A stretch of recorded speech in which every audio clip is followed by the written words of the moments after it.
You're listening to Filmmakers Drinking Bourbon.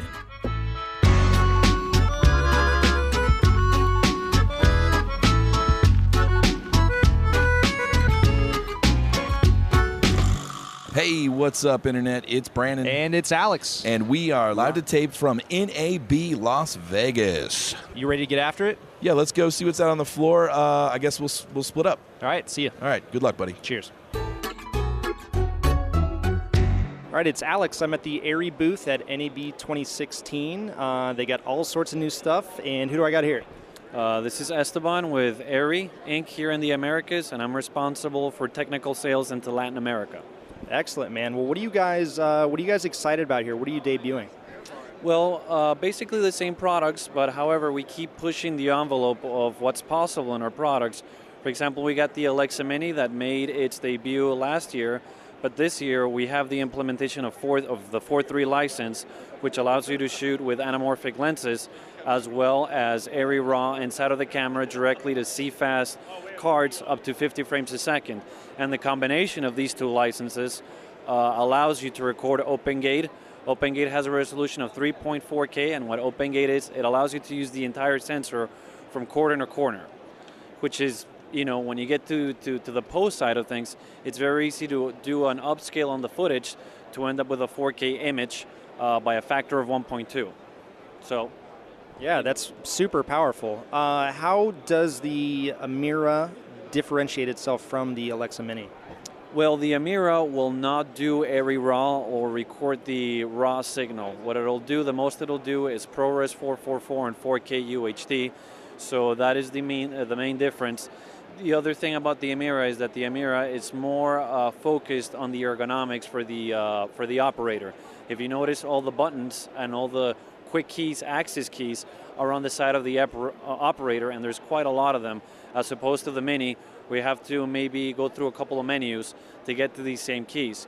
Even though, you know, the Amira is around 6 kilos, the Alexa Mini is around 2.5 kilos. So it really depends on what it is that you're trying to do that will define which camera it's better for whatever project you're working on. Excellent. And what about controlling the Mini? What kind of options do filmmakers have available to them? Well, for the control of the Mini has an L-bus connector on the PL mount that allows you to work with our lens control motors, and the receiver is already within the camera, so you don't have to have an external receiver to work directly with the motors. On top of that, you have the access to the Mini through Wi-Fi. No need for an app. All you need is either Chrome or Firefox to access the menus inside of the camera, and you have a complete control, whether it's your iPhone, your iPad, or a tablet for that matter, or a laptop. The only limitation right now is that the range is 8 meters, which is pretty decent because the DP or even the director can monitor what's going on with the menus inside of the camera.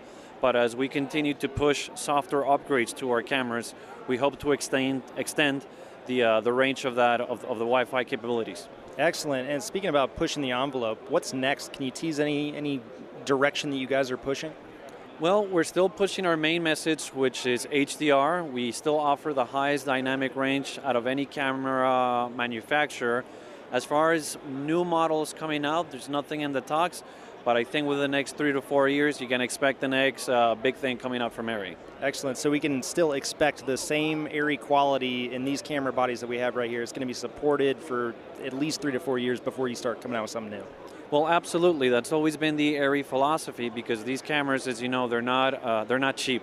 So we always want to make sure that the users and the people who invest in our products have enough time to recoup the investment and also make some money on the cameras, whether it's through rental, projects, movies, music videos, what have you. So, I mean, it's remarkable to me, and even to the industry at large, that we are in the 7th year of Alexa, and the sensor technology hasn't changed. I mean, we've made upgrades to, for example, give people the ability to record RAW inside of the camera, but the sensor technology, it's still the same. It's basically the same camera. We're in the 7th year, and it still continues to dominate not only music video industry, movie industry, and even commercials, to the point that I believe the last 5 winners of Best Cinematography at the Oscars were shot with Arri cameras. If it ain't broke, don't fix it, right? Exactly right. So where can people go if they want to learn more about what you guys are showing here and potential things to come? Well, they can go to the website, or or they can reach out if they want more of an in-depth demo within the website. We have our subsidiaries. We have one in LA, one in New York, and one in Florida, which is where I'm based out of. And they can just give us a ring or a call, and we'll be more than happy to arrange a demo and work, through the camera, the process of the camera. Awesome. Well, thank you, Esteban, so much. Thank you. All right, have a good show. Awesome. Let's kick it back to Brandon and see what he's got. Hey, thanks, Alex. I am over here at the Atomos booth. They have got the Shogun Flame. They've got all sorts of things. We're going to find out from Lewis what's new, what's happening here on the NAB floor. Exciting stuff. You guys are right in the middle. Huge booth. Talk about it. So we're leading the way, really, as we did with 4K, leading the way on HDR, which really is the biggest revolutionary change in picture.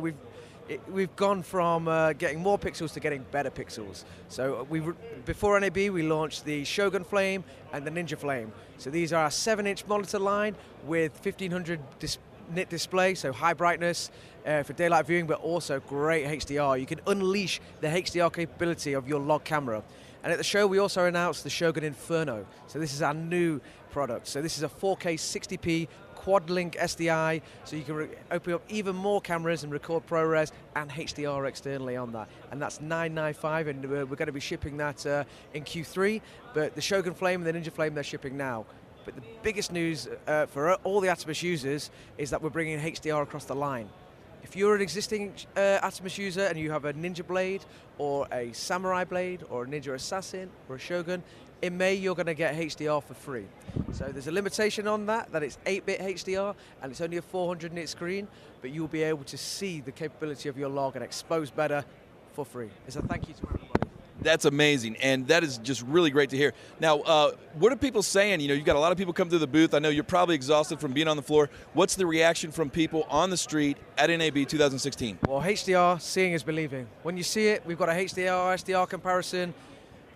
Rec 709's been there a while, and we're used to that. That's a standard. But when you see HDR, wow, it's much closer to what the human eye can see. And the tools that we've put into our devices allow you to shoot what you see. You can expose full log just with your eye, confirm it with a waveform. Real simple and easy. Anyone can shoot HDR with their existing camera if it does log. That's amazing. Now, I'm sure you've been pressed with this from us press before, but is there anything in the works, any things that people are asking for that you guys are maybe toying with or doing research here at the show, putting your ear on the ground on future products? Where are you guys pushing into the future? So HD, we're already really leading the way with HDR. So it's been quite a journey for us, and when we saw it, we were like, wow, we've got to do that. And so HDR is really the talk of the show, and we're really leading the way on it. So we've always got things in the pipeline that we're working on. So Cinema DNG, it's going to come for all the Shogun products. So when we release Shogun Inferno, it'll be on there, and then it'll also come to Shogun Flame and original Shogun. So a lot of things that we're working on, and always great to hear any feedback, so just send that through to us and we can always try and build in whatever features we can. That's great. Where can the listeners find your all stuff? Where can they purchase it, all that jazz? So if you go to our website, you can go to the where to buy section. We've got resellers globally, so and we have offices globally as well. So we don't sell direct, but we're there to support you whenever you need it. And our products come with 3-year warranty, but your usual places where you can buy your camera from, you can find our product there. Thanks so much. Appreciate it, Lewis. Have a great show. Thank you very much. Cheers. Hey, what's up? It's Alex, Filmmakers Drinking Bourbon here at the Light Gear booth at NAB. What's up? Hey, my name is Mike. I'm one of the owners of Light Gear. I'm also the Chief Technical Officer. And what we do is we provide anywhere from DIY to more finished LED solutions for any type of thing that people need in their lighting their films or projects or whatever we do, whatever you need them for. We do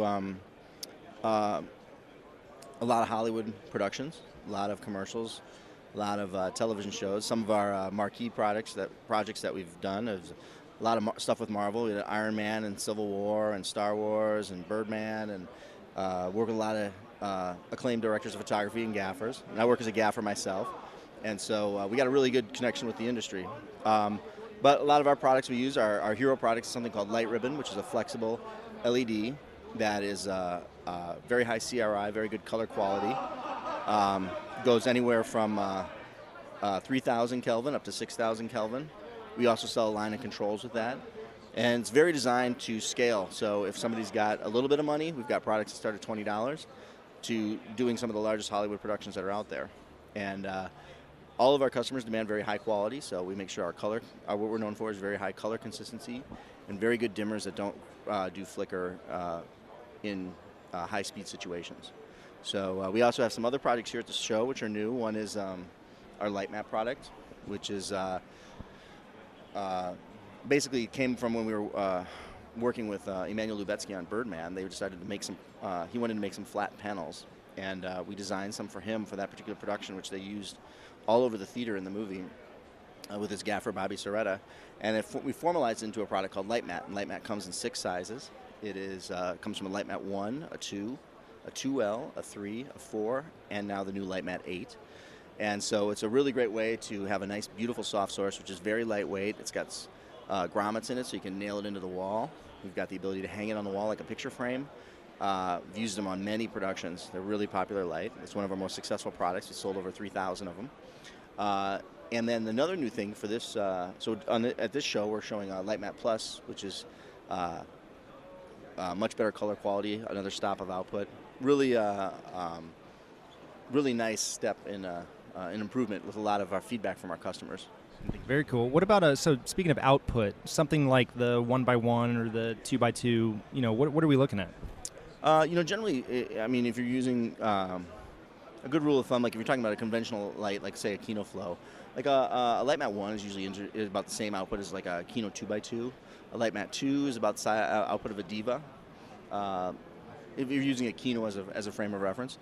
And then we also scale up to the new Light Mat 8, which I haven't measured against any really conventional light, because that's basically, the light source itself is almost 4x4 in size. So it's a really big, nice, beautiful, soft source and weighs 12 pounds, so it's not that heavy. Now we have our new light tile system, which light tile is really interesting because, and that's gotten a lot of attraction in the booth because we're able to take strips, which are each 2 foot wide, 8 foot long. 8 foot long, they're 400 watts a piece, and you're able to tile them together to make an 8x8. So 4 strips make an 8x8. So you have this beautiful, large, soft wall that you can control color temperature on from 2,700 to 6,000 Kelvin, and it's 1,600 watts. So you can plug it right into the wall. So you get a huge, big, soft source in the size of an 8x8 frame. Doesn't require secondary diffusion. You can add one, of course, if you'd like, but a lot of people find that just an 8x8 in this configuration has 10,000 emitters in it. So it's a very, very large, soft source. And that's scalable. You can take the strips apart. You can stretch them down a hallway. You can go run them in a vertical or horizontal patterns. You can do all sorts of cool stuff with it, and that's gotten a lot of interest on this particular show. Absolutely. I think one of the coolest things about your guys' brand is the whole modularity aspect of just scalable and doing whatever you want. Can you talk a little bit about the dimmers and some of that stuff that goes with each product? Yeah, absolutely. Our dimmers are, we have manual dimmers and we have DMX systems, so it's, again, very scalable. We have our economical dimmer, which is our micro line, and that is in single color and in hybrid. And the hybrid micro, which is new for this show, is a retail at $199, so that's retail price, but allows you to use any of our hybrid light ribbon or our light sticks and be able to have color control and dimming control. Then we also have our Pro line, which is much more robust construction, but has built-in effects. It's our new Series 3 dimmer, so it's got built-in lighting effects like fire flicker and paparazzi, which are 2 effects that we get a lot of requests for. So we can simulate a strobe light, we can do fire flicker gags. And we also have our chroma dimmer, so if you're using RGB or RGBA, any of those kind of LED products, you can control hue, control saturation, desaturation, and overall intensity with 4 knobs. So really, really nice way to kind of get granular control of color. And then you can also scale it up into DMX, which we have full DMX systems, which is what normally most of our large productions use. And we have a wireless system that goes with that also. So there's a lot of different options. That's awesome, man. Is there anything you could tease out feature-wise, what you're looking at starting up? Oh, work-wise? I mean, as far as the LEDs. Oh, you mean like new product? I mean, you could go either way with this. You just brought up a good point. Work-wise, any projects that you guys are connected with? We're working on now? Oh, yeah. I mean, we got, let's see. There's a lot. There's a lot of different projects going on. There is, I'm totally blanking out right now, but yeah. We got a bunch of stuff on Guardians of the Galaxy 2. We're working with the team on Spider-Man. We do a lot of stuff with Marvel. We do a lot of that kind of stuff. We're working stuff on the new Transformers movie, which is coming out. We've got, we just finished a bunch of stuff on it's a huge install. I'm really looking forward to it. It's coming out in Christmas. It's a movie called Passengers with Chris Pratt and Jennifer Lawrence. And Rodrigo Prieto was the DP on it. There's a lot of integration on that particular set. Really, really interesting stuff. I've never seen any production integrate at that level. So it's really pretty interesting. So there's a lot of new stuff. And we did a bunch of stuff on a lot of commercials and things like that. So, yeah. Very cool. What about new products? Anything that's not here that maybe is in development? Oh, yeah. We always got stuff back in the lab. We're certainly looking at always making our, a show like this is great because we get a lot of customer feedback. We get a lot of ideas that we come from in this. And so we're taking a lot of the light tile product and scaling it to different sizes and things like that. So it's, and we're also working on additional color mixing, not other than bicolor, RGBA, RGBW. We're developing our own color system to go with that too. So, yeah. Awesome. So light gear, if you want modular LEDs for any sort of budget. Yeah, pretty much anything here. So they work on big budget stuff, but it can work on your stuff as well. Awesome. Thank you. All right. Thank you very much. All right. Thanks, Alex. Here we are at the Autel Robotics. They have a setup. To paint a picture here, the giant net. A lot of the drone companies have these giant nets where they're trying these things out. If you're looking for something different, a lot of you guys that have listened to our show know about 3DR, you know about DJI. We got some new stuff on the floor. It's really cool, and we are here with Natalie to talk about it. Natalie, tell us about what you guys offer, how you're different. Go. Hi, so we offer our X-Star series of drones are currently on the market. One of my favorite differentiators is that we really emphasize modular design for all of our products. We're showing not only the X-Star, but a couple of prototypes of a huge fixed-wing Kestrel vertical takeoff and landing drone, as well as a handheld gimbal stabilizer. All of these platforms, we're really interested in being able to customize these, customize the product so that users will be able to imagine what use cases they could have. We can build separate mounts, but it's also really good for service and repair. We really emphasize that 7 days a week, customer support based in the US, try to remain as close to the customer as possible. That's awesome. Now, what is the price point of these guys coming in on? You've got some here that are white. You've got one that's kind of an iconic orange color. These things look great, look like they're flying great. What is the price point and what comes with that? Talk a little bit about the camera. We have two different models in our X-Star series. They're both 4K camera models with 3-axis stabilized gimbals. The X-Star Premium is the higher model, and that comes with a semi-hard carrying case. It's really nice, and a 64 gigabyte memory card. And that one gets a 1.25 mile range, and that whole thing, including the remote controller, everything you need to fly, is $899 on. Right now it's available through Amazon, B&H, Adorama, and Focus Camera for that price point. Our other model is the X-Star. That one is a Wi-Fi model, so it gets a 0.6 mile range, does not come with the carrying case, and is a 16 gigabyte memory card. That one goes for $699 on those same channels. Wow, so really competitive stuff, guys. If you're looking for some new alternatives, some new names in the game, these guys look like they're going to be around for a while. Now, over here to our left is this crazy apparatus. Looks like a small tripod. It's like a handheld, gimbal-controlled, steady cam. What are we looking at? So this is a prototype of our newest product. What we're doing here at NAB Shows, we're really asking for that customer feedback to see what kind of use cases or features people would like to see in this kind of technology. But basically what it does is it stabilizes your footage. So no matter what you're doing, you get something really smooth, professional, crisp. It still has that 4K camera, and you have a couple different modes to lock in depending on what you're trying to shoot, how you want to control your footage. Now this particular device looks like it's set up for a phone of some sort, maybe connected to it. Does it only record straight to an iOS or a phone platform, or can you put some other sort of camera device on there? Talk about the compatibility. So what it actually does is it records to a micro SD card. And the phone mount you see here, that's what will, with a companion mobile app for iOS and Android, will be your monitor, and will also allow you to get into the camera settings and the gimbal settings, adjust kind of the sensitivity, and really fine-tune what you're doing with your camera. So this is a great little run-and-gun film tool that anybody could keep in their kit. It's small. It's about the size of like a Maglite flashlight. this thing could have some unbelievable opportunities. Do we have a price point or a projected price point on this thing just yet?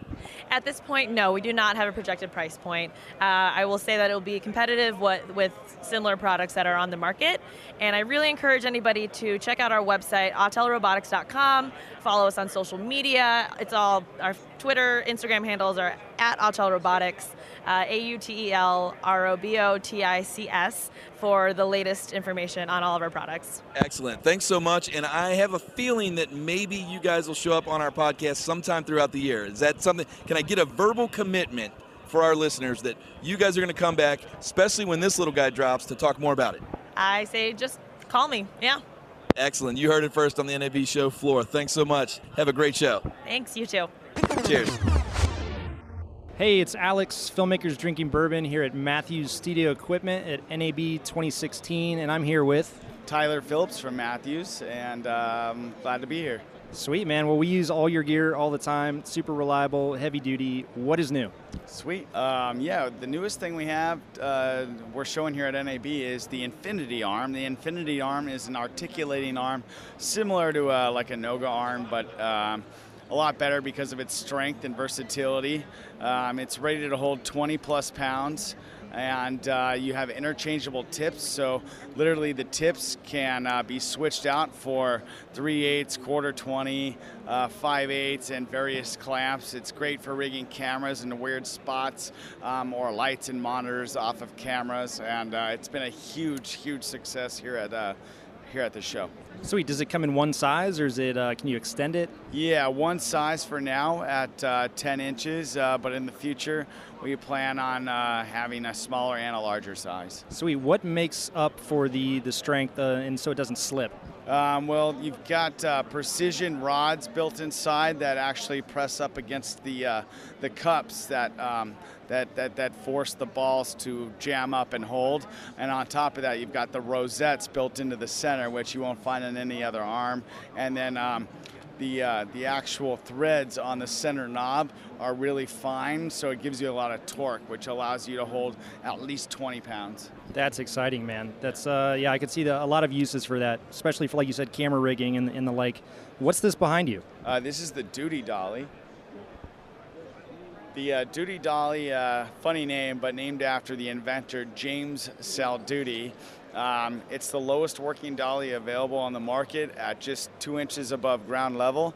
It'll roll flat on any flat surface.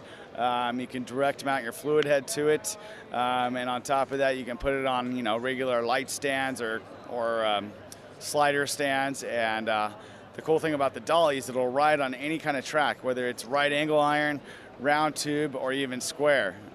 So whatever you have in your truck or whatever you can find at Home Depot makes perfect expendable track for you. You can undersling your camera off of it when used on stands, and you can even put a seat on it with a bazooka and ride it like a normal dolly. It's been another big hit here at the show. That's amazing. So I see it's Mitchell mount, and then you've got adapters? Yeah, standard Mitchell mount, CNC'd or machined into the plate, and then from there you can adapt 7500 and 150 bowl mounts. Wow, that's exciting. What else? The next thing would be our wedge plate. So the wedge is basically a hi-hat, but with 3 leveling legs on a triangular plate that has both tapped and non-tapped holes all throughout for different rigging, whether you're going to put a regular ball head on it or a fluid head ball mount.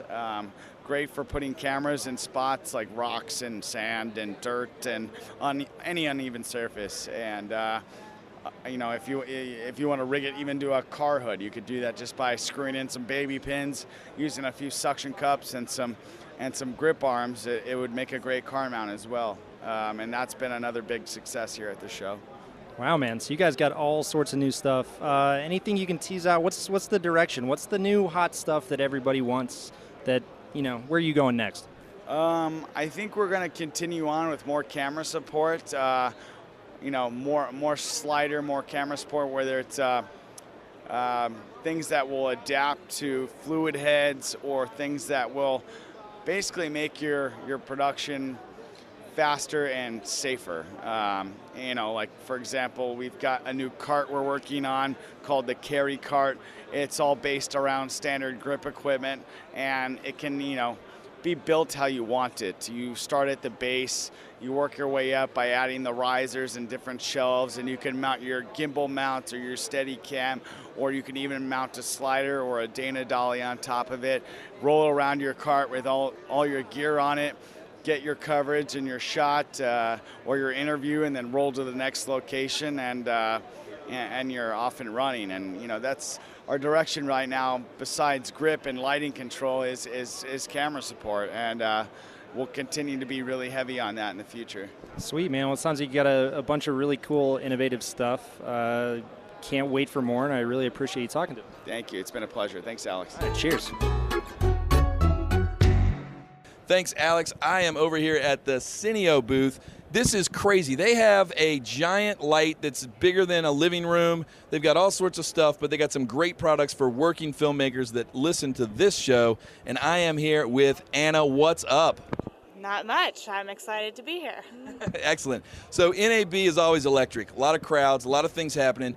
What are the things that are really applicable to that filmmaker who's a run and gun, maybe a freelancer, maybe a small production company? You know, our listeners aren't these mega, you know, production companies. What's the thing that you guys have that's really great quality that's going to help them do their job?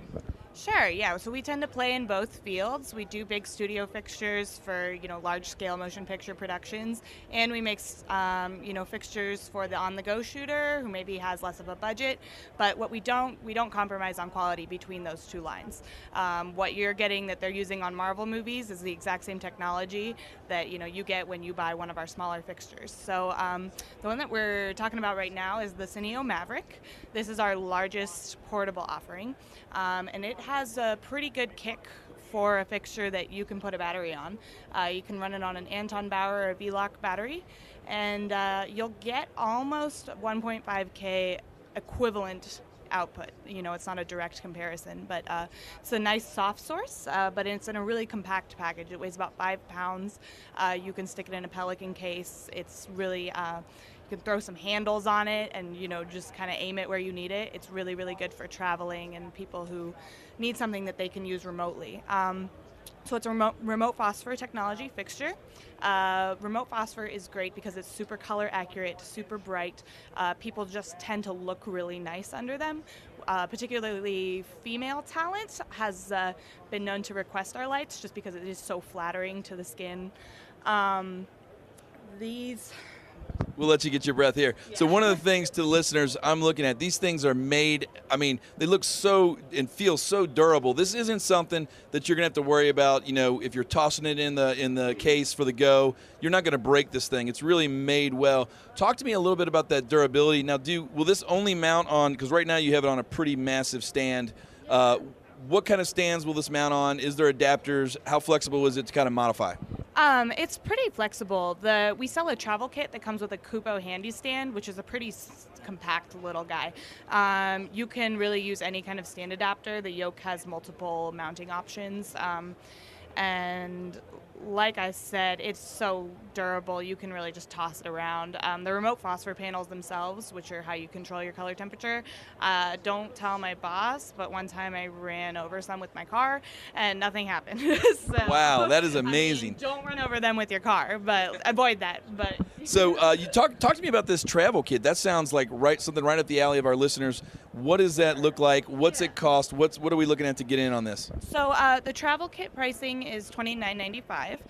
We've recently done some upgrades on Maverick. It now has a built-in DMX capabilities, whereas it used to be a separate module that you had to buy. It has something now called Smart Power, which means that you can run it on a standard capacity battery or a high capacity battery without blowing your battery. It will adapt. So the travel kit is you get the fixture, the yoke, you get 2 remote phosphor panels, you get 3200K and 5600K, you get a stand, you get some barn doors, and you get a power supply. Wow, and that all comes to, what was it, $29.95. Oh, and a battery plate as well, Anton Bauer or V-Lock. Wow, that is great. Now, the other thing I'm looking at over here are some of these little guys. You got these like light sticks and these other little tiny guys. Talk a little bit about those. Who's buying this type of thing? Yeah, so these are great. The Matchbox is my personal favorite fixture. That one is intended more for on-camera use, but it is really, really punchy for something that size. It's the size of your typical sun gun, but it gives so much more output, and it's really, really high-quality light. The matchsticks are also really fun. Those are super versatile for a bunch of applications. People use them a lot for car lighting, teleprompter lighting, some kind of hair light separation from a green screen. Anywhere you need to hide a light, like if you have a character that needs to be looking at a cell phone, needs some light on the face, a matchstick is perfect for that. So yeah, they get a surprising amount of play in broadcast, but mostly it's your indie filmmakers, your wedding videographers, you know, people who need lights that are super versatile that you can mount anywhere. That's wonderful. Now, where can people find these products? Is it available at B&H? Do they go to your website? Where can we send them? Yeah, go to our website, www.cineolighting.com, and we're available from all the major online resellers. There's a whole list, B&H, Adorama, pretty much anywhere you can think of.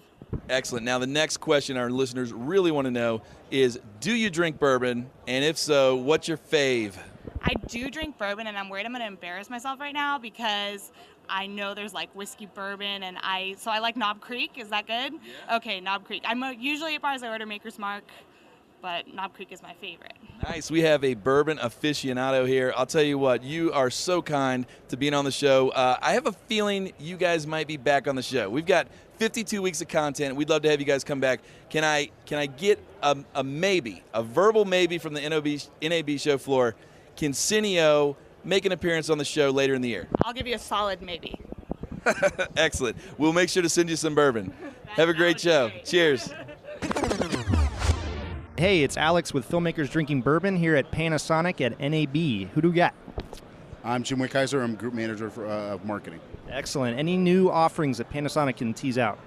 Well, we have a couple new offerings. We have the new UX series of 4K handheld cameras. So again, 4K is growing in popularity, and we have some new two new handheld cameras that we're going to bring to market later this year.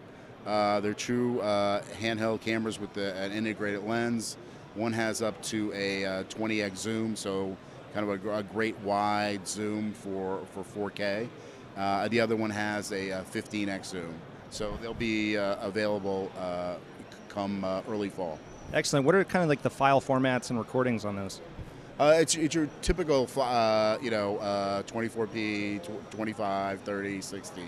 Sweet. And is it your Panasonic's? So what would like not ProRes or AVC or any of those? No, we're actually not talking about what the recording format is yet. It's basically the same one as on our DVX 200. Excellent. Cool. Can you tell us? So we've been hearing a lot about the VariCam LT. Yeah, the VariCam LT is really taking off. People love the smaller form factor. It's more compact. It's lighter, so it's more mobile for shooting projects. It has the core features of the VariCam 35, which is now being used for a variety of television shows. Movies are being shot at. We have a whole bunch of projects we're showing in our digital cinema here at NAB that have been shot on the LT as well as the 35, and it's also a more affordable camera. It's a less expensive camera than the 35, so people are really loving the new size, the more portability. They can get tighter shots. They can put the camera in the car, get close-ups that they couldn't with the larger camera. So it's going great. We're going, you go around the corner, you'll see a huge throng of people around the LT exhibits. Very cool. Are you guys obviously going after like the gimbal and aerial markets and stuff like that? Oh, absolutely. We have a Movi rig. We have it on a drone from Team 5. It's very mobile. That's kind of what the beauty of the LT is. It's so mobile, it's so portable, and it fits on rigs and gimbals, and it's just a really mobile camera. Excellent. We see behind you innovation in Olympic Games broadcasting. What's all this about? Well, Panasonic, people may be surprised that Panasonic has been basically the main equipment supplier for the Olympic Games since 1992, all the way to Barcelona in 1992. So we've basically supplied the host broadcaster, which host broadcaster records all the events of the Olympics, because a lot of the rights-paying broadcasters like NBC, they don't have crews. They don't cover every event. So the host broadcaster covers all the events. So we've been the main equipment supplier of the Olympics from 1992, and we'll have a big presence at the Rio Games, and we'll be doing a lot of our 4K equipment will be used at the games, as well as you'll see over here some 8K equipment. So NHK will be shooting some of the Rio Games in 8K. So our monitor and our recorder will be used in the 8K recording by NHK. That's excellent. Speaking of monitors, are there any new monitor offerings out? I mean, we use the 17 inches on set. Okay, cool. I mean, it's been a staple for a long time. Yeah, it's a great monitor, but we don't have any new monitor offerings at the show at this time. Cool, excellent. Well, thank you so much. Have a good show, and hope everything goes well. Great, thank you very much. Hey, thanks, Alex. We are here at the SERP booth. As you know, these guys are awesome. They create some of the coolest stuff. We use it. We love it. We are here with Fez. What's up, my man? Hi, man. Welcome. Yeah, thanks for seeing us today. Excellent. So it's NAB. It's always electric, big crowds. You guys' booth seems to get bigger and bigger each year. What's new? What are you guys pushing? What are people really interested in? Cool. Well, I guess the main thing with us is that our products are sort of integratable with each other. And this year we sort of got our new pan tilt bracket, which allows the 2-axis with our Genie Minis. Put that on the Genie, you got 3-axis, and we got a multi-axis control in the app. That is awesome. Talk a little bit more about the multi-axis control in the app. What have you done? Is this is it an upgrade? Is it something where it's you got to upgrade the firmware? Talk about that. Yeah, it's a bit of an upgrade and an improvement really. With the Genie on its own, you hadn't been able to drive it. You still can't drive that on its own, but when you connect it with the Genie Minis, it connects to its Bluetooth, and basically, you can program your pan, tilt, track, and all your functions and speed parameters, all that sort of thing. Awesome. And you guys also have the sort of the contraption, the tree hanging contraption thing. How's that thing going? I assume that's available now and anybody can get that? Yeah, well, actually, this will be ready to ship in about 6 to 8 weeks. It's in production right now, and we're pretty excited about it. Everyone stops by and talks about it, and yeah, we're super stoked with that. So talk about that. What is the official name for that, and how does it work? Do you have to, can you use your own string and wire? Is it a clamp? Is there a limit to how big it can wrap around? Talk about it. All right. Now, well, it comes as a full kit, so you get all the ropes, the carriage, and the wheels. It all breaks down into this little bag that we've designed, super portable, and you can attach it to trees, poles, posts, anything really. We've put it on bridges and all sorts of crazy stuff, anything you can sort of imagine, really. Yeah, super easy to set up too, and super fun. Nice. Now I got to ask you something. The last time we had some other New Zealanders, some NZs from Whipster on the show. It was early in the morning, and Rolo was saying he had bourbon in his coffee. And he said, actually, that's what they call a New Zealand coffee. Now, is he messing with us, or is this such a thing? Do you guys have a New Zealand coffee bourbon drink? Now, I didn't know he was letting out all our secrets with how we drink our coffee, but there's definitely a few interesting brews going on back home, for sure. But we ain't picky. We have our whiskey anyway, really. Thanks so much, man. You guys are the best. You've always been a big fan of the show. We thank you a lot, and we've told everybody about this stuff. And as they say at NAB, have a great show, mate. Cheers, buddy. That's awesome. Thanks, man. Cheers. Hey, it's Alex here at the Light Panels booth at NAB 2016, and I'm here with Alan. What's up, man? Hey, how you doing? Good. So what are you guys debuting? What's new? What do you got? So this year we're really excited to introduce an expansion on the popular Astra family. Last year we expanded the family with less intensity units for those that may be shooting on a budget or may not need the high output of the original Astra that we introduced. So expanding on it, we have introduced the now Astra Soft 1x1 bicolor, and it's the name suggests, it's a soft panel that's bicolor that you can adjust from daylight and tungsten anywhere in between, and you also have the ability to dim like all of the products that we offer, which is dimmability from the intensity of 100% all the way down to 0. No noticeable color shift throughout that range, and it's flicker-free at any frame rate or any shutter angle, so it's great for shooting with high speed. That's excellent. And so what makes it a soft panel? Because I'm looking at it here, and it seems like it's a little thicker than the original Astra. Exactly. You hit the nail on the head.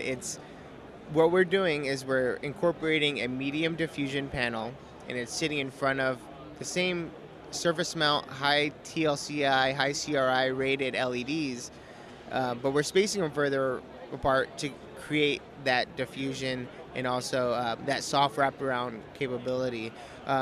We've helped introduce LEDs to this image capture space, and it's kind of set like wildfire. So we have the experience, we have the know-how, and basically when you're setting diffusion right on top of the LEDs, it's less effective than having that space. That's why when you look at a softbox or a light bank, it's got that distance because it needs that space to kind of take full effect.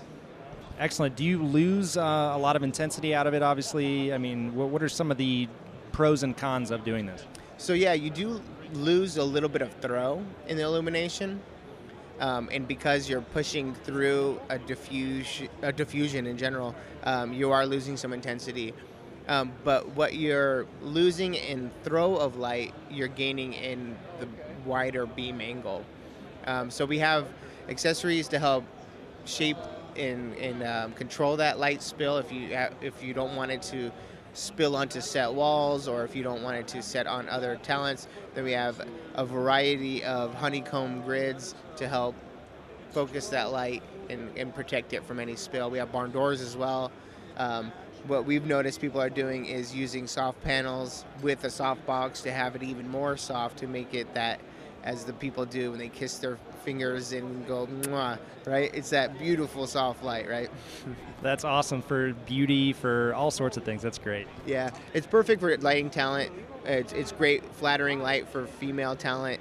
It really makes women look beautiful, and if they have a great makeup job done, if you're on a makeup commercial shoot or something like that, then it's really a good tool to use to help accentuate that. Yeah, and that's cool. You're eliminating grip gear. You're kind of getting a little more compact package and just the ability to move quicker. So that's cool. What are the Astra Soft running right now, price-wise? Price-wise, list price is $1,800, and if you want to go battery power, we have optional battery plates and other accessories. One thing I wanted to mention as well is what they share in the Astra family is the modular concept, and that basically means you can do the batteries, as I mentioned, so you could have mobile. You're not tethered to a wall or an extension cord, but they also have the ability to add communications modules. So if you want to control your light with a DMX control board, we have a 5-pin XLR, we have an RJ45 module as well. And what's really cool and high-tech is the Bluetooth communications module.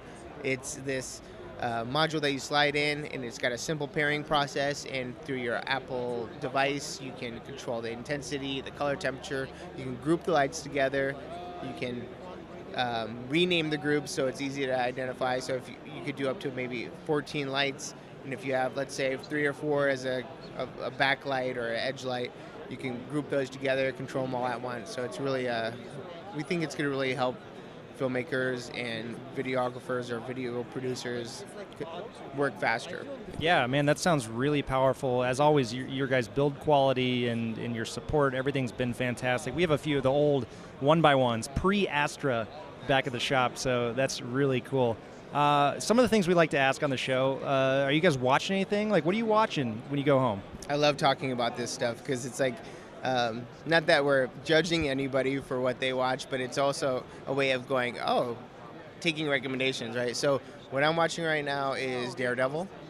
I fell behind and I had to watch the whole first season while I just caught on about the second season. So I'm on second season now. Super excited about that. I'm devastated with everybody else in the world with what's going on with Walking Dead. Can't wait for that to come back, and they do such a great job of keeping us on the edge. They're in this place now. I won't spoil anything, but yeah, I'm excited about that. House of Cards was awesome for me. What else am I watching? I watched a couple of other things. I just don't remember their names. That's awesome, man. Obviously, so our show is called Filmmakers Drinking Bourbon, and I got to bring it up. Are you a bourbon fan? If so, what do you like?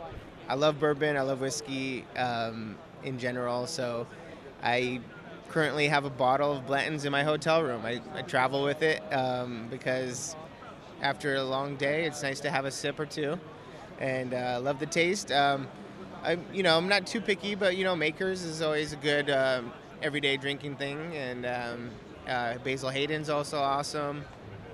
What else? There's a lot of other ones, I'm sure. Yeah, that's awesome, man. Well, hey, we thank you so much for letting us check out these new products. If people can't make it to the show and they want to learn more about them, where can they go? So we're active all over the world on social media with Facebook, Twitter, Instagram. For the professionals out there, we're on LinkedIn, and also we already said Facebook. Our website, lightpanels.com. Excellent, man. Well, thank you so much, Alan, and have a great show, and we look forward to talking to you later. Thanks. Cheers. Thank you. It was really fun talking to you, and looking forward to the next one. Thanks. Let's kick it back to Brandon and see what he's got. Hey, thanks, Alex. I am over here at the Pelican booth. You guessed it, the guys who make the stuff that protects our gear. I am here with John. John, what is new at NAB this year? What are you guys putting out there? How are you connecting with the filmmakers? Well, what's significant today for us, something over the years, being with Pelican, we've always been the leaders in protection, durability, robust design. Feedback we've had for a number of years, love your cases, we'll always use your cases. Can you make it lighter? Can you make it lighter without compromising protection? Well, now, 2016, we're here to say yes, we can. Okay, we have 6 new sizes out there, up to 40% lighter. In some of our existing models, we're not compromising anything in durability, up to 40% lighter. What we're doing is offering a new proprietary plastic that's much stronger, a little bit lighter. We're also taking away from the product in certain areas without compromising the integrity of the product. So 6 different sizes. Look for this in the next 12 to 16 months. We'll continue on with this up to about 12 different sizes. Wow, that is great. One of the things that I always hear from a lot of filmmakers is the ability to sort of make their own case work for them. And I'm looking right here, you guys, I know, have offered some things in the past, and you've got some separators and stuff. When you get the stock case, are there separators? Is it just a big box? Talk about how people can get their customization. Well, there's off-the-shelf solutions, which people have used our products through the years. We have new divider sets out here that we're just launching, our new Trek Pack design, which is a much more robust design. We're utilizing a polyethylene foam with a rigid coroplast, better aesthetics, better professional appearance.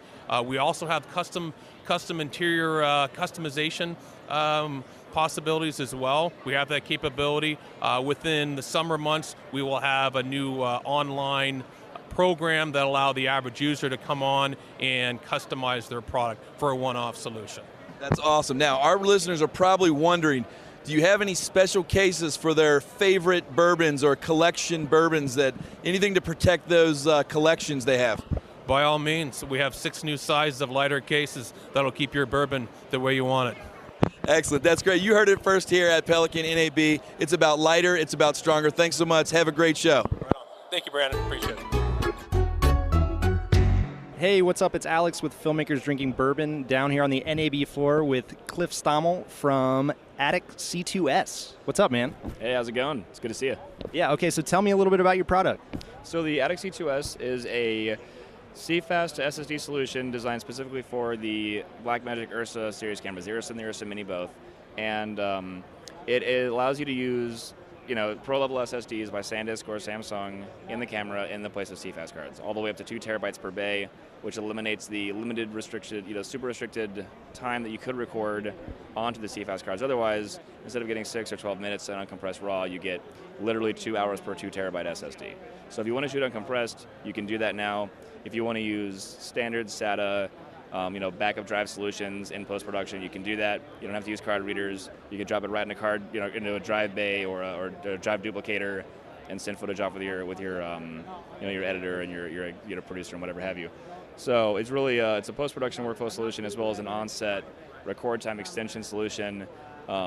For those who are, looking for a cost-saving solution that, will, for people who are shooting tons and tons of footage anyway, once you have the unit, even at the 256 gig level, you're saving about $500 per card to buy SSDs instead of CFast cards. So I've heard it referred to as a CFast card eliminator, and I find that extremely flattering. But more than anything, it's an opportunity to use SSDs, which have been around forever, and the pro level versions are just outstanding.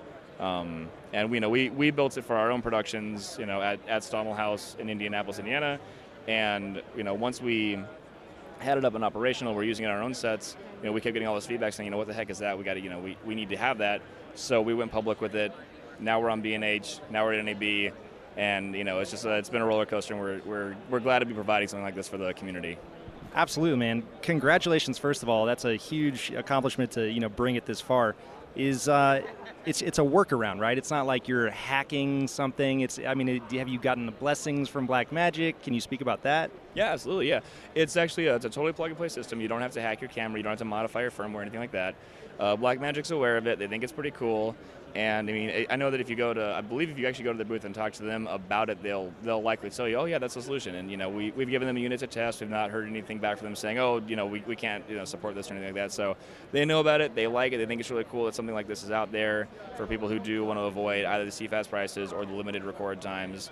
And yeah, I'm like a super geek that comes from the world of like building computers and stuff, and then into photography and into film. So like I don't own a camera that isn't modified. I used to shoot on Magic Lantern RAW with the 5D3. I got stuff hacked for infrared, like hardware hacked for infrared. And this is the first sort of camera hack that I developed that was truly plug and play, that I could hand to someone and they could use. So between that and obviously the public outcry for a CFast solution, I was like, we got to go public with this. So that's how this thing came into being. And Blackmagic's seen it, they love it, and the community is really responding well to it. That's awesome. Are there any issues as far as does it recognize just as CFast? Does it you have to do some different thing with the SSD? So yeah, when you plug this into the camera and you power it off of the 12 volt DTAP or whatever directly, the camera actually thinks that the SSDs are CFast cards. You can format them right in camera, and basically the way that I describe it to oversimplify is once the ATIC introduces the SSDs to the camera, introduces the camera to the SSDs, it gets out of the way. And everything about it is managed directly in camera.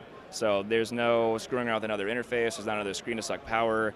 It's a box with a button with SSDs, and everything else is done in camera. Nothing special you need to do. The only thing I would say is, stick to Pro SSDs, the SanDisk Extreme Pros or the Samsung 850 Pros, and you'll be good to go. You wouldn't put a CFast 1.0 in your camera. Don't put a bargain bin SSD, especially when you're already looking at saving, even at the $500 a card mark. Don't risk your data over another $20. I agree completely. Can you talk a little bit about build quality? Yeah, so the model that we've got right now is the entry to market model that's totally rock solid. It is entirely made of plastic. We have a fingerprint resistant acrylic sheet that we use to sort of create all the scaffolding and the external plating. It's all chemically welded together, so by the time that it's actually built, it's a solid block. We have these two ABS plastic sort of runners or exo brackets, which are also chemically welded to the outside of the plate. So by the time that it's all built, it's a chemically welded solid plastic block with ABS protective runners and a fingerprint resistant surface. So it's gonna keep that clean sort of professional look, and the runners keep it from coming into any problems with it gets hit or dropped or whatever have you. Excellent. What about power draw? Does it completely drain your batteries when you plug it in? Totally doesn't. Actually, we had someone came by earlier with one of those Switchtronics that shows you the little readout on the back. So the battery went from 3 hours with just the camera on. They switched it on with a pair of SSDs in, and it dropped down to 2 hours and 50 minutes, which is not that big a deal. And then when they hit record, with the camera actively processing the compression for ProRes and the SSDs actively writing the files, the battery runtime went down from 2 hours and 50 minutes to 2 hours and 40 minutes. So the power draw is really very minimal. He was telling us, when I have my Shogun on or some big 7-inch monitor like the small HD 7-inch or whatever, he's like the battery drops to like an hour and a half. It like cuts it in half. So he was like, I can't believe how little power this thing draws. Dude, that's awesome. Well, congratulations. I mean, it looks like a fantastic product. So for our listeners, again, it's the ATIC C2S, and it basically allows you to use SSDs in place of CFast 2.0 cards for the Ursa and Ursa Mini, which saves you a ton of money. extends your record time. I mean, it's just a great product. Thank you. Yes. Well, thank you, and then have a good show. Appreciate it. All right, let's see what Brandon's got.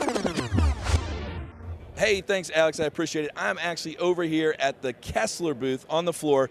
There's so many cranes. I think I'm about to get hit by a crane. Just a second. Wait a second. We are here with Eric. Eric, what's up, man? How are you doing? Doing pretty good. Awesome. Now, you guys are known for your sliders, your cine tools. You've got dollies. You've got some new crazy huge projects. You got some nice little small things for the run and gun filmmaker. What are the things that you guys are pushing at this show? What's exciting? What are you hearing on the floor? Okay, so probably our biggest product right now is our second shooter that we currently have out. So we have a second version of that called Second Shooter Plus. Same basic product with a lot of new features. So we have some dedicated buttons just for even easier setup. It's got Wi-Fi capabilities, so that means our iPad Chaos app will now run that wirelessly. It has I/O support, so a lot of our guys are doing day to night time lapses and they use external bulb ramping type devices, so that will interface. It has 2 expansion ports, so you can link up to 3 of them together to give you 9-axis control, or use our new DCC, which is our digital control center joystick system. That is awesome. Now, those products, are they unattainable? Are they affordable? Talk about where some of your things come in on the price range. Sure. So Second Shooter was made to be extremely affordable and super simple to set up. You can buy a 1-axis system for right around $800, and then a full 3-axis system for right around $1399, I believe. And it's expandable. So you start off with 3-axis. Later on, you want to add zoom and focus motors. You buy another controller, link them together, and now you have a 6-axis system that has all the control power of Cinedrive if you want it, so creating all kinds of crazy dynamic moves, or you can just go down to a simple A/B move right on the controller and be up and running in literally seconds. Wow, that's amazing. Now, is motion control really a thing? It seems like you guys are fully invested in that. Are people, obviously you make some of the traditional sliders and dollies, the pocket dolly, those sort of things. Are you really seeing people wanting that motorized control and the ability if they want it? Absolutely, yeah. I mean, robotics has a place in almost every facet in our lives, right? So the biggest thing is guys doing interviews, and they want that B-cam and want to have some motion going to it, especially small running guns. They don't have the money to maybe afford a second worker, and plus, even if they did, for a guy to stand there for 3 hours doing a parallax shot would probably drive them nuts, right? So this way you can go over there, set it up, it's going to work all day for you, and now they got this really nice dynamic shot that they can cut to. So it just makes their lives easier. The time-lapse guys, absolutely, they want to have all these dynamic moves, focus pulling, and zooms in their time lapses now is a really big thing. So it just gives a lot of versatility and allows the small business owner to do layered visual effect shots very simply. Excellent. So the real question the listeners want to know is, A, do you drink bourbon? B, do you have a favorite? If not, what is your drink of choice? All right, so I am a bourbon guy. I'm more of a gin guy, but I also do love my bourbon. My favorite's Booker's. Nice. That actually, Alex, my co-host, I gave him Booker's for his wedding gift. Yeah. So, well, I'll tell you what, man, you guys are great. You've been doing this forever. Everyone knows your name. You're really out there. You create some great tools for working filmmakers, the people that listen to this show. We thank you so much, and we wish you nothing but the best. Have a great show. All right, awesome. If I can say one more thing, if anybody out there has a bottle of Pappy that they want to sell, call me. You heard it first. The guys at Kessler want the goods. All right, cheers. Back to you, Alex. Hey, it's Alex here at the Blue Shape booth at NAB 2016, and I'm standing here with John. What's up? All sorts of neat things, Alex, so thanks for coming by. So we're introducing an additional feature on our line that will be on every battery that we make, which will now be the 11 V-mount models that we had coming into NAB has doubled to 22, and that we're now doing gold mount or 3-stud option batteries for every member of our line. Additionally, the new batteries, now called the Granite 2, maintain all of the invincibility of the old ones. They're drop-proof, they're water-resistant, made out of automotive-grade resin. The cells are sealed in place before they're put inside. All those features, and we've added 2 more. We have, on the battery, we have the right-hand side tap is colored, and that indicates that that battery can be charged through that port. So instead of buying an expensive charger, if you just have a small battery or do a lot of traveling, we can take just the basic transformer with the D-tap on it and charge the battery. So that's one of the features that we've added. The other thing that's very exciting is the wire or the Wi-Fi capability on the battery. We have an app on an iPhone that will pick up all the batteries that are within 60 feet of the app, all of the blue shape batteries that are Wi-Fi enabled. The batteries themselves have an LED that blink to show that they're Wi-Fi enabled, in addition to the large front cover with the Wi-Fi emblem. By selecting one of the batteries on that, it brings up a variety of data, but the main thing it gives you is the expected time to empty. So it gives a status of the battery on your phone for any of the batteries that you are using. If the shooter, the assistant camera guy, whoever isn't watching the app and the battery begins to reach a low portion, then it will send an alert to the phone and let you know you need to check it and change it out.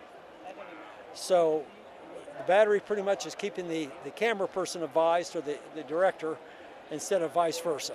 Wow, and I could see that really coming into use on, multi-camera shoots, if it's up on a crane, if it's, all sorts of things. Right, and where we've seen a lot of it is there'll be 1 or 2 cameras in use and 8 lights. And this way, the lights notify you ahead of time, or the batteries on the lights, that you need to keep them rolling, and you're able to not lose a shot because suddenly you lose a camera or a light that ruins it. That's excellent. What about capacities? What do you guys have? We still have the same group of capacities. We start with a 65 watt hour, go all the way up to 266 watt hours, which is the largest on-device battery made. We have 3 different models of batteries, or 3 different series. We have a blue label. That's a 9 amp to 12 amp service, and that will power the average camera for quite a while, depending on which size you use. There's a red label. That is a 12 amp to 15 amp service.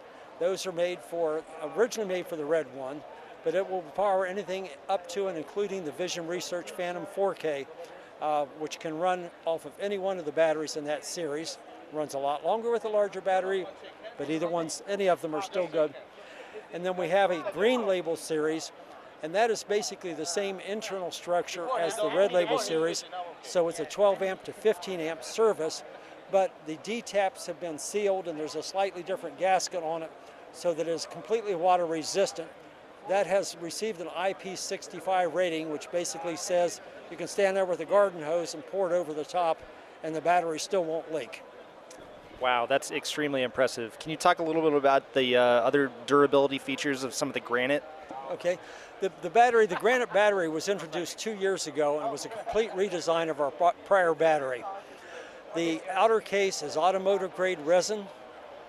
The gasket between the front and back halves has a track on it similar to a movie film track, which allows it to absorb shock when it's dropped. The post where the screws fit on the back, we've doubled the size of those from our previous model, and it went from 4 screws to 8, which means if the battery happens to be dropped and hit on a corner, it doesn't snap the back off. The inside changes are almost as great. They eliminated all wiring. What used to be a contact tab is now a contact plate that runs the full length of the battery, and it's twice the thickness of what our contact tabs used to be. Lastly, the key thing that blows up airplanes and sinks ships are the cells. We have our cells protected. They are molded into a resin case before they're put into the battery. They cannot be bumped and come together or short out, so it's completely protected, and the battery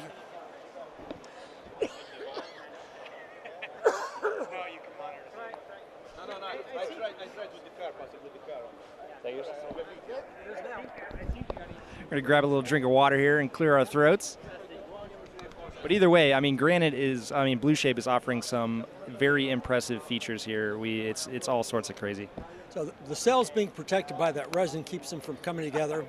That literally will not short out, making contact. The original batteries, when they went into production, were tested in Italy by being dropped from 2 meters, it's a little more than 6 foot 6 inches, onto actual concrete, no pad. They dropped that battery 50 times. The case was scratched, there's some scuff on the corner. It did not crack, the case was still intact. The battery was still operational, metered out to specs, and was put on the light, and it still worked. Wow, that is very cool. So the battery, between the electronics that protect it from overcharge or over discharge with an automatic reset, and the design of the battery, pretty much it's going to have a full useful life. We have batteries in Europe that have been out for over 900 full cycles, which is 7 years at this point plus, and they still have more than 85% of their capacity left. I don't know anybody else that can claim stuff like that. So, well, we like to have the best value for the dollar, and having the battery last is part of that. Absolutely. What about, last and final thing, what about this bubble pack? The bubble pack is our answer to the ever-changing mini DV battery situation. It is a 65 watt-hour battery. It is possible to attach it to the bottom of the camera through a tripod type screw, and the does have a receiver, so if you want to mount it on a tripod, the battery just goes in. The bubble pack has 4 taps that are live at all times. 2 of them are the standard 14.8 volt, and anybody's D-tap will fit that and power whatever device. The other 2 are blue in color. They're called a blue tap or a B-tap. Those are proprietary to Blue Shape. They are a slightly different shape. The blue tap will not fit into the black tap. The black will not fit into the blue. But that is because the blue tap goes to a power source that's switchable between 8.4 and 11.1 volts, which enables it to power a variety of devices. We make 22 adapters currently that will power over 500 cameras and over 100 other devices such as monitors and receivers. Wow, that sounds amazing and very useful. Is there anything you can tease that you're working on? Well, we did, in addition to going smaller with the bubble pack, not just working on, but they've just released some 48 volt capability options. We have power combiners, so instead of having a battery in a box where it's plugged into the wall, unplugged, taken to the camera, and when it empties, take it back, so you have to own 3 or 4 of them to first shoot. We have a device that will combine the power of our batteries and be able to send out 28 volts or 48 volts. We recently were tested by Arri in Munich on their Sky Panel S60. The previous solution that they had would run it at 50% for an hour and 15 minutes. Our batteries on our power combining power station at 48 volts ran that same Sky Panel, according to Arri, for 2 hours and 8 minutes at 100%. That is unbelievable. So you can, actually have full output on the Sky Panel with your batteries. That's correct, for more than 2 hours. And the batteries can be hot swapped. The device will run that light with only 2 batteries on the device while we swap them out. Obviously, the best thing to do is just swap one at a time, but you don't have to shut down the shoot because your light just went off. Wow, just indefinite power and keep going. Yes. Well, John, thank you so much for showing us the new offerings at Blue Shape, and we hope that you have a great show. Alex, thank you very much. I appreciate the time. All right, cheers. Let's see what Brandon's up to. Hey, thanks, Alex. I am here at the DJI booth. Drone Mania NAB 2016. Drones are everywhere. VR is everywhere. We are here with Tim. Tim, what is happening at the DJI booth? What's new? What's hot? We got our new, brand new, exciting M600 drone, and you map that with our new Ronin, the Ronin MX, and they work perfectly together. Our filmmakers have really asked us to up our game, and we delivered. Everything they asked for, we really delivered. We have redundancy all around, and we have heavy lift finally for the cameras that you want and you care about. So everything up to a Red Weapon, Red Epic, Arri Mini, all the way down to your DSLRs, your A7S, GH4s, and they all work together with our Ronin MX. What's great about it is that they talk to each other. So the GPS and the IMU from the drone talks to the GPS and IMU in the Ronin. So when you're banking right or you're banking left, the drone and the Ronin work together to get you that perfect shot without a drifting horizon, without drifting away, and you always get that solid shot. That's wonderful. Now, this industry is blowing up. As you guys know, you guys were one of the first to really break out, but everybody and their brother has a drone with a new this and a new that. How do you guys continue to innovate and continue to lead in this forum? You guys are right here. As soon as you walk into the Central Hall, it's all about you guys. You are jamming out, a lot of energy. How do you guys keep doing that? I think it's just our passion for the aerial industry, but also our customers. They want sense and avoid, we've given them sense and avoid. They want to carry heavier cameras, and we do that. So by listening to our customers, we can really feel in tune and provide them what they need. Excellent. Now, on the handheld stuff, you mentioned the Ronin. Now, you guys are not too far from, is it the Free Fly guys, right? So how does your product differ from theirs? If you're going to go with a handheld unit, what is that you guys offer, and what is it that you're doing really well now in that sort of what I would call an affordable price point for a real working filmmaker? Right. Everything that we make it accessible. Our owner, Frank Wong, that's what he passionately believed in when he started first with RC helicopters, and he saw that parts are too expensive. He wanted to build a company around something that everyday people can afford and would love, and it's a solid product. Excellent. Thanks so much. You guys are doing an awesome job. Have a great show, and thanks again for the interview. Thank you. Cheers. Hey, it's Alex. I'm at the Kino booth at NAB 2016 with... I'm Frieder Hochheim. I'm the founder of KinoFlow some 30-odd years ago, and now we've migrated from the fluorescent technology into LEDs. Excellent, excellent. Well, I see a lot of new things around here. What are you showing at NAB, and what can we expect? Well, we're showing some of our legacy product in the fluorescent world, and we're showing some of the newer LEDs. Now, we had introduced 4 years ago the Celeb line of LEDs. We have a new generation of that. It's the Celeb 201, 401, the 401Q. And we're introducing a new line of LEDs that are called the Select series. And these are predicated on the designs that we've had with our classic 4-foot 4-bank. So we've taken the 4-foot 4-bank, shrunk it down a little bit in size. We've still maintained the softness quality, the brightness, and we've still maintained the whole notion of riggability. So that means we have a remote ballast, 25-foot header. If you actually have the option of having the electronics live on the fixture, or you can remote them. On the ballast side, a lot of controls built in. We're now able to control between 2700 Kelvin all the way up to 6500 Kelvin. We have introduced a hue feature, so if you need to add like a plus green or a minus green, you can dial that in. It's wireless DMX, so you can either operate Lumen radio or WDMX on this. There are a lot of other embedded features in the software, such as being able to control whether you're doing 8-bit dimming versus 16-bit dimming. Now, this is something that maybe some of the bigger studios are concerned about. We've also allowed for an 8-bit dimming with a smoothing algorithm, so you don't see any flickering as you dim it down to the bottom end. So all around, it's a very sophisticated piece of hardware now that is controlling this fixture. Excellent. How are we on flicker at different shutters and frame rates and everything? Well, we've built a reputation on being flicker-free at any shutter angle, any speed. So that has carried on into these products.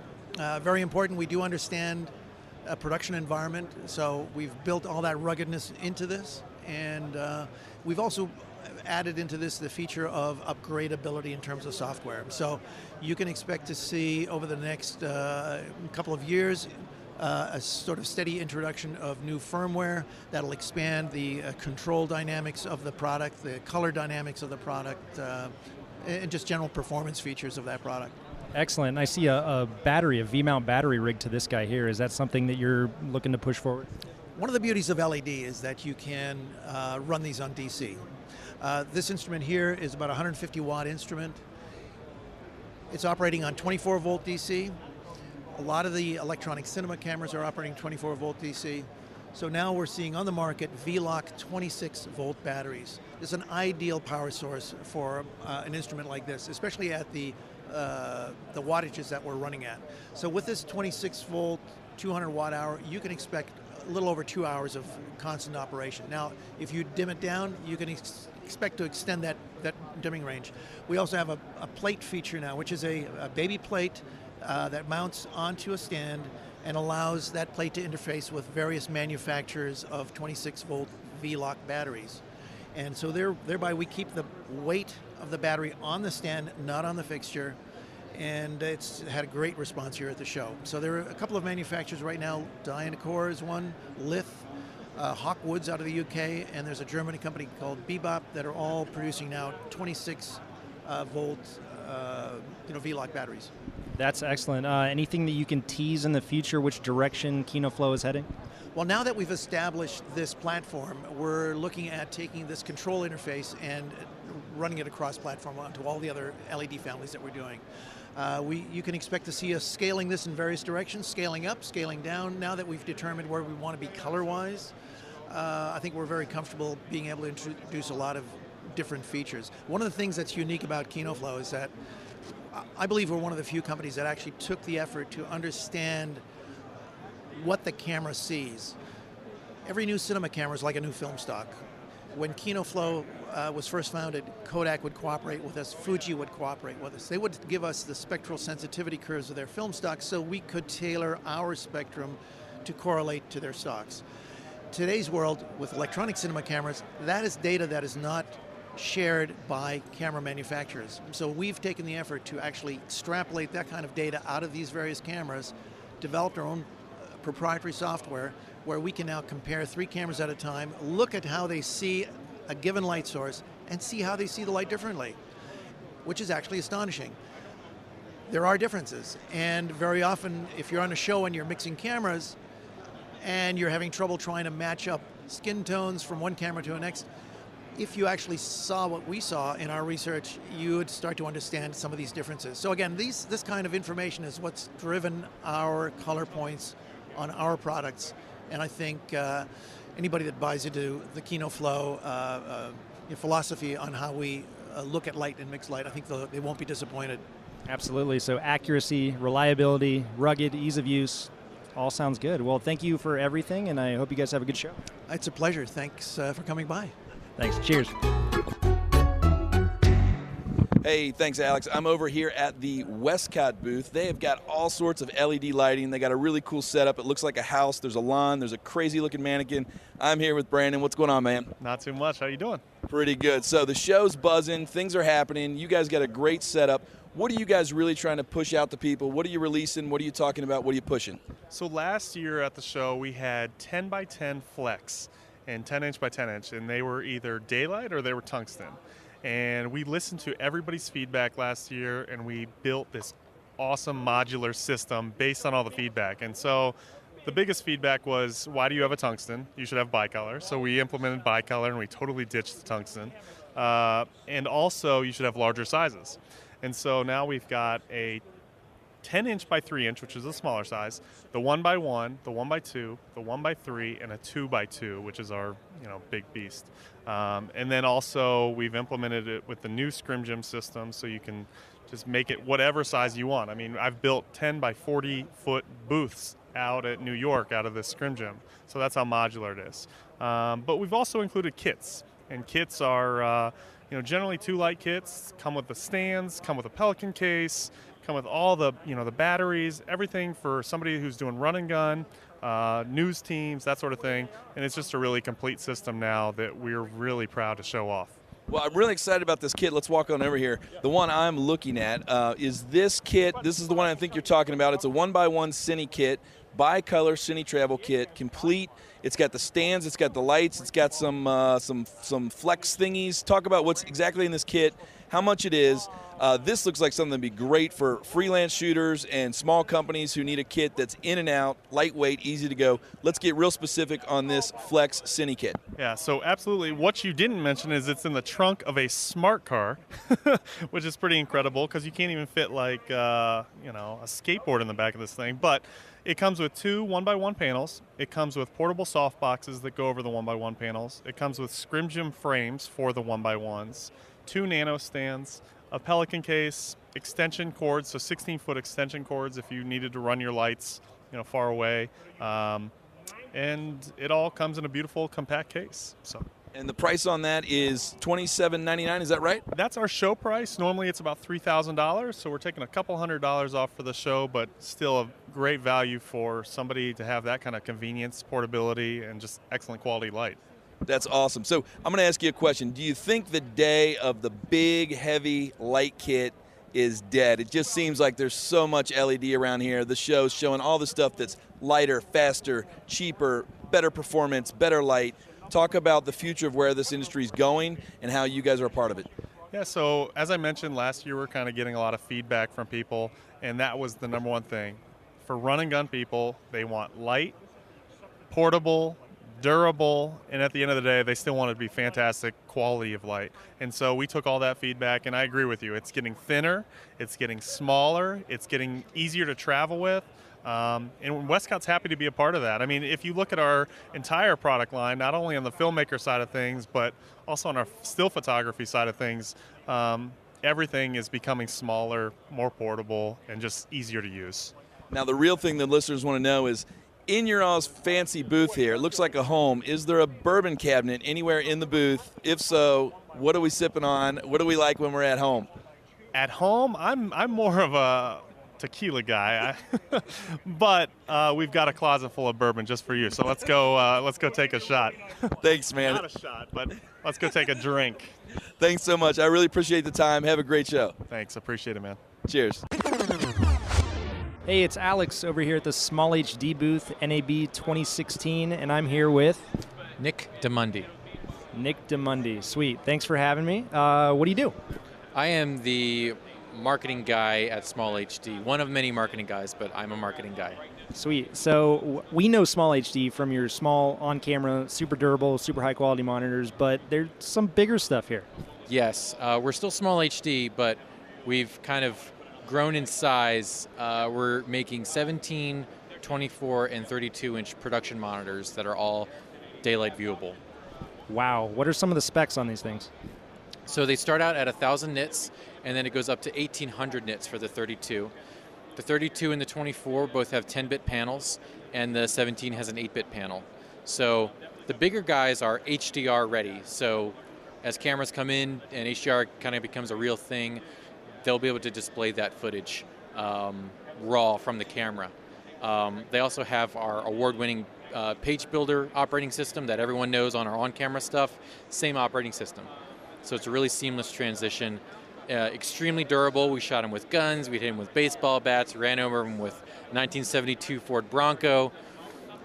Just really put them through their paces because we make products that last with the filmmaker. We know they're investing with us, and so we want to honor that investment by giving them a product that lasts 10 years. That's excellent, man. And I'm assuming, full suite everything, input, output, LUTs. Yeah, it has full LUT support, 3D LUTs, 17-point, any dot cube format you can fit on an SD card, it will read. All the scopes, waveform, vector scope, everything, parade, and also has multi-view, so you can do STI in and out, 2x, so there's two different STIs, and an HDMI in. Those three inputs you can bring up on a multi-view, apply different LUTs to them, and just view different tools all at the same time, or do a single view of each input. Wow, that sounds super, super useful. Man. Yeah, so we're really excited that this has been introduced. No one really expected us to make giant production monitors, but here we are. We made them with, our number one rule was no tape and no Velcro. So if you look at the monitor here, you can see there's 1/4-20 mounts and 3/8 mounts all the way around it. Spinning it around. So on the back here, you're going to see these hot shoe rails that will take any hot shoe adapter. We make our own. You can slap a Teradek bolt onto the back, then you can power it with the integrated 2-pin LEMO power output. So you've got a total Teradek wireless system ready to go. No weird cables, none of that. Anton Bauer gold mount, V mount, whatever you want, ready to go. That's amazing, dude. So I'm assuming they've gotten a pretty good reception. Are there any, are you scaling up, scaling down? Are you trying to just compete with the other mid-range monitors? Well, there didn't seem to be a lot of innovation in the other production monitor brands. It was just kind of, they would kick out the monitor every 3 years and say, hey, here's what you're going to use.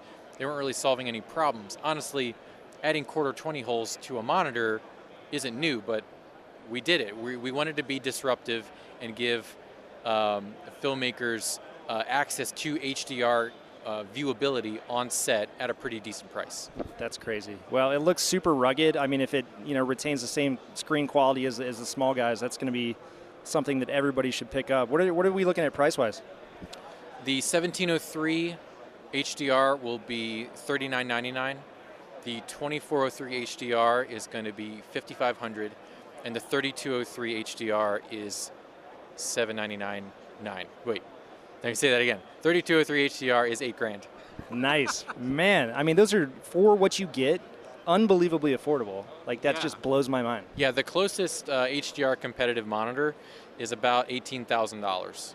Yeah, that's crazy. So, okay, so the show's called Filmmakers Drinking Bourbon. Yes. We at the show love bourbon. Are you a bourbon guy? I am a bourbon guy. I only started drinking when I was 26. I was late to the game, and my friend said, you should get your taste for liquor first.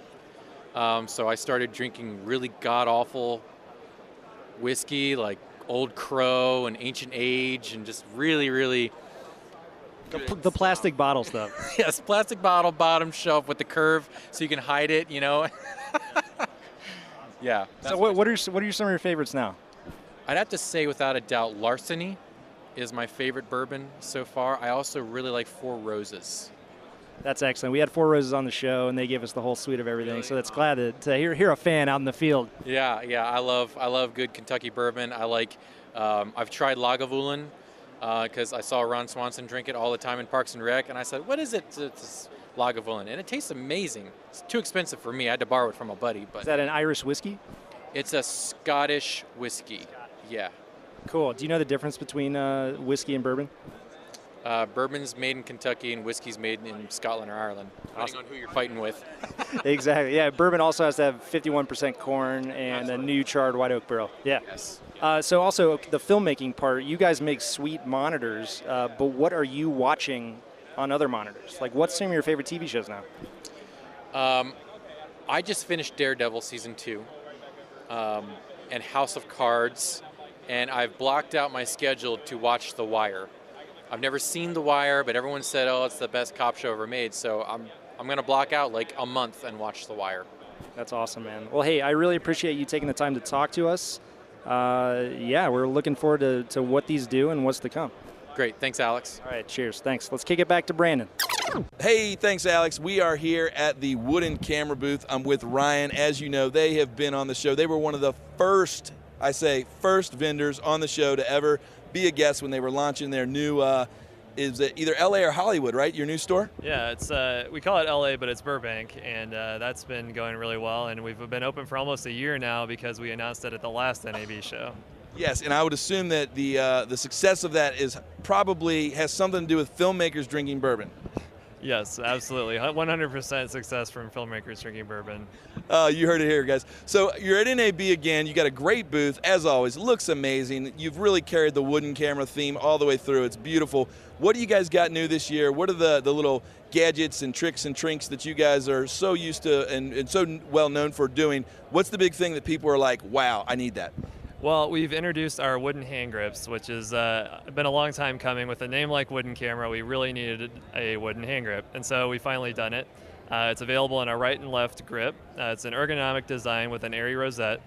And we also have an optional trigger box, which is compatible with a 3-pin Fisher from Arri style cameras and a Lank port for Sony, Canon, and Blackmagic cameras. And the cables are included with the trigger box.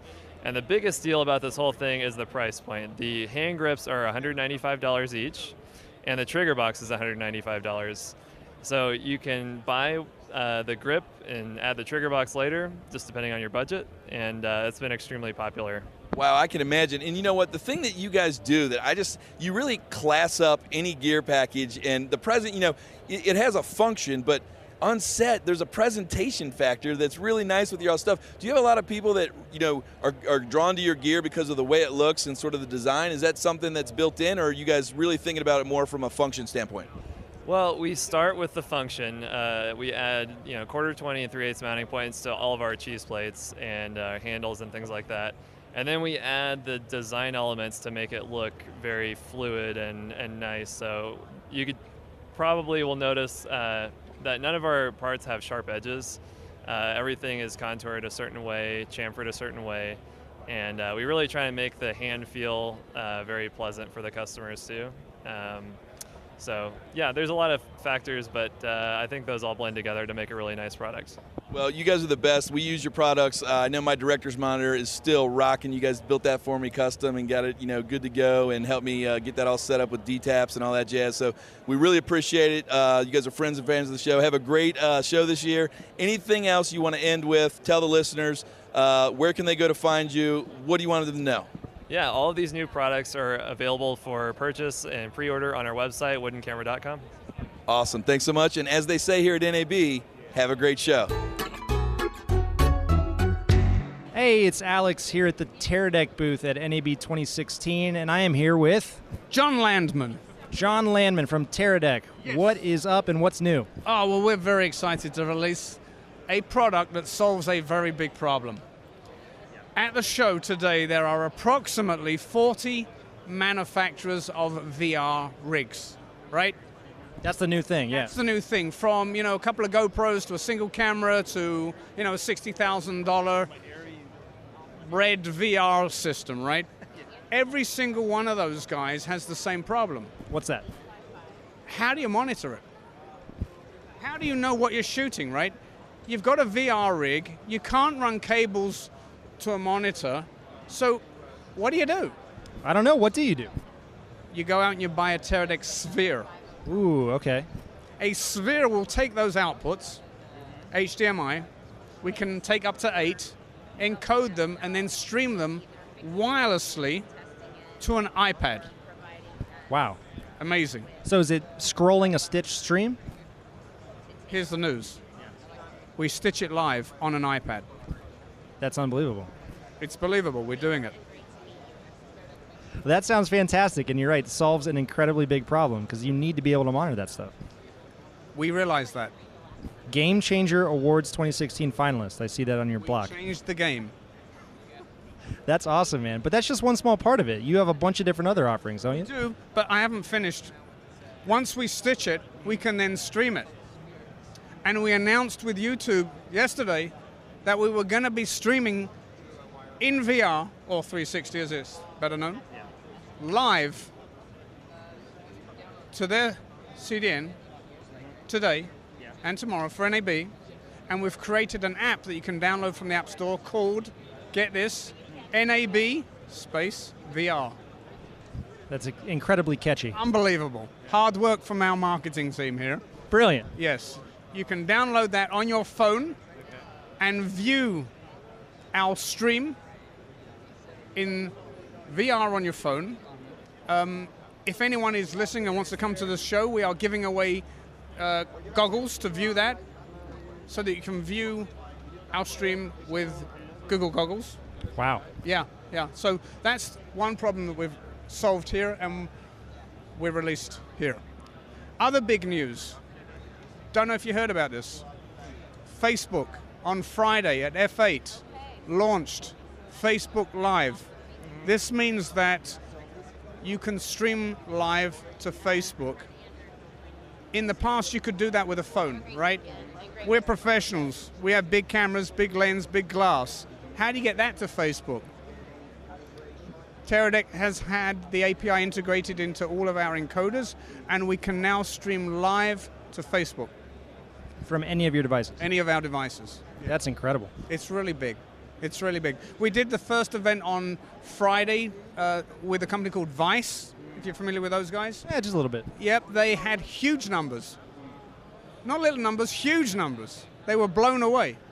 The pickup to their Facebook page was amazing. So they're very excited. And I've had customers coming along on the stand day in, day out asking me, oh, can we go live? Can we go live? From the biggest to the smallest, from CNN to churches to, I mean, it really is across the board. So we're very excited to release that. I mean, news nowadays is live. If it's 30 seconds old, it's too old. Absolutely. Wow, that's pretty impressive. Yeah. So there are a couple of the announcements. I mean, I could go on. I don't know how much time you have. Oh, just, I mean, any other, we love your quality of all your encoders and decoders and everything. Any other new, like, long-range deals or anything like that? Long-range deals. Released a new Cube. Yeah. That's pretty big news. Cube 655. What's better about the Cube 655 apart from everything? Higher bit rates, longer Wi-Fi range, more iPad support, better recording on an SD card, HDSDI and HDMI in, and a built-in bonding system. called TerraLink. What is this, you may ask? Yes, I'm asking. Okay. We make an app that you can download free on your phone called TerraLink. The TerraLink Cube 655 acts as an access point. Okay?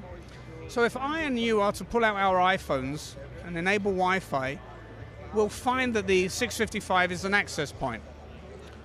So let's say I join that phone, I join that cube, and you join that cube, and two of our friends join that cube.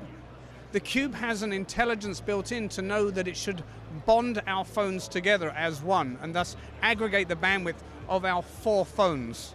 This means that you can go out to an event and say, hey buddy, open up your phone, we're going to bond all of our phones together so we can get a really nice high quality stream straight to our Facebook Live page, right?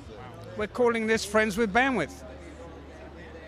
Yes. That's pretty impressive. Thank you. I think that kind of wraps it up for the show today.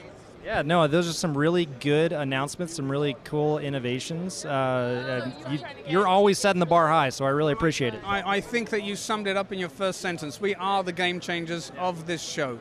No doubt, no doubt. Well, I really appreciate it, John. Thank you for all the different announcements and unveilings, and we look forward to talking to you again. Thank you very much, and it's a pleasure being on your webcast, Mr. Alex. Absolutely. Cheers. Hey, thanks, Alex. We are here, you guessed it, at the Whipster booth. What's going on, my man Rollo? Well, we're just here whipstering. I mean, what the hell else would we be doing, right? Exactly. I think you're technically in the the Auckland UAI technology booth of choice, right? Yeah, well, the thing is that when you're shooting up in the sky, why wouldn't you want to be whipstering as well? I mean, it all connects, right? It all makes sense. So here we are, NAB 2016. You guys had some huge announcements. You came on our podcast earlier in the year. You teased them out. But wow, you guys are partnering with Vimeo. You have a panel inside Adobe Premiere. Talk about the new things you guys are pushing this year. Well, I mean, you've pretty much hit the nail on the head. As a little startup that's just started out, for us to nail a Vimeo partnership exclusive, we feel fantastic. You know, that opens us up to every video creative in the world. And then now, just last week, we've just launched the Adobe Premiere Pro panel, which gives access to any editor in Adobe Premiere the ability to one-click publish their work to a client without thinking about it. It's a beautiful thing. That's amazing. And we loved how on the show you talked about you guys are really dedicated to the workflow and really making it a simple process all the way through from beginning to end. How's that going to continue to expand, and what are you guys looking to do with those partnerships? So these two partnerships are really the first steps of what we've got as the grand vision, and we want to become the review and approval product that is used in every app where you need it, right? So every workflow that you have with any product that you use, we're going to integrate into that workflow so that you don't have to think about it. That's wonderful. Now, knowing you, because I've known you for a couple years now, you're always stirring the pot. So when it comes to these interviews and conversations, what buttons are you pushing out there with the news medias and the other competitors, friendly jabs, whatnot? What are you pushing out there? What's your thought on this year's show? Have you been impressed? There hasn't really been major announcements. What are your thoughts? So this show, for me, has been pretty cool because last year when we came, this was the first year we had a booth, and we were just little whippersnappers running around, tails everywhere, and we were new and no one knew us. This year, we've felt fantastic because everywhere I go, everyone knows who I am. I'm getting high fives, I'm getting hugs, I'm getting kisses from men with beards. I'm getting offered drinks, and I'm like, this feels good. So I feel now like I'm a little prince at NAB. That's amazing. Well, you guys have sure earned it, man. You have a great solution. As we've said on the show, we use it, and it provides an awesome solution for our clients and what we're doing. Any last thoughts, any last quotes we can get from you? Any teases? You always have been good to the show. Yeah. You have been a good fan and friend of Filmmakers Drinking Bourbon. Anything that you're going to give us a little taster for maybe what could happen in the future? I'll give you a little secret. And I know that you love the saying, jump the shack. So I'm going to try not to jump the shack with this one. But there's a company that has a hashtag in its logo. That is the clue for you. We're going to do something with them. Wow, you heard it first. You can draw your own conclusions. I think I might know what this means. This is big stuff. You heard it here first on Filmmakers Drinking Bourbon. Cheers. Cheers.